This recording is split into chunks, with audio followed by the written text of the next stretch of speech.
জীৱনত সুখ দুখ অহাটো বছৰত ঠাণ্ডা আৰু গৰম অহাৰ নিচিনাই। গতিকে ইয়াক আমি সহ্য কৰিবলৈ শিকিব লাগিব।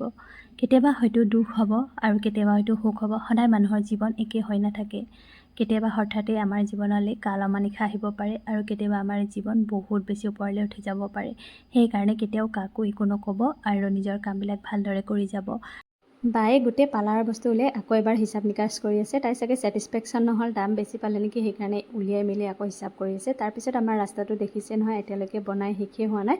কেতিয়া যে হ'ব ঠিক নাই। মই ল'ৰাটোক স্কুলৰ পৰা আনিবলৈ কৈছোঁ। যেতিয়ালৈকে ল'ৰাটো স্কুলৰ পৰা নাহে দৃষ্টি বাহঁতক নাযাবলৈ কৈছিলোঁ, কিয়নো যদি সিহঁতি গুচি যায় নহয়, ল'ৰাটোৱে বহুত বেছি দুখ পাব। আৰু মোৰ থুটিটোত দেখিছে নহয় কেনেকুৱা গুটি এটা উঠি আছে। কেইদিনমান আগত উঠি মেলি ভাল হ'ল, আকৌ এবাৰ উঠিছে। তাৰপিছতে ড্ৰেগন ফ্ৰুট খাব লৈছোঁ। ল'ৰাটোৱে কেইদিনমান আগত মোবাইলত চাইছিলে, ড্ৰেগন ফ্ৰুট দেখিলে নেকি আৰু খাম বুলি কৈছিলে, সেইকাৰণে লৈ দিলোঁ। কিন্তু সি একেবাৰে নাখালে, খাই বহুত বেছি বেয়া পালে। টিফিনতো মই দি পঠিয়ালোঁ, নাখালে, ঘূৰাই লৈ আহিলে। তাৰপিছতে ময়ে খালোঁ আৰু বাহঁতকো খুৱাম বুলি কাটিছোঁ। প্ৰথমবাৰৰ কাৰণে খাইছোঁ, যিহেতু মই বহুত বেছি ভাল পালোঁ। যথেষ্ট পৰিমাণে পানী আছে, ইয়াৰ উপকাৰিতাও বহুত বেছি। গুগলতো চাৰ্চ কৰি চাইছিলোঁ, তো চাচায়ে লৈ আহে আৰু মোক ল'বলৈ কৈ থাকে, কিন্তু মই লোৱা নাছিলোঁ। কিয়নো যিকোনো বস্তু প্ৰথম খাবলৈ অকণমান কিবা লাগে নহয়নে। কেতিয়াও নোখোৱা বস্তু এটা ফটককৈ খাবলৈ মানে মনটোৱে নামানে, সেইকাৰণে মই লোৱা নাছিলোঁ। কিন্তু ল'লোঁ, খালোঁ, ভালো লাগিল। আৰু ভিডিঅ'টো আজি ইমানতে সামৰণি মাৰিলোঁ। আজিলৈ আহোঁ, বাই বাই।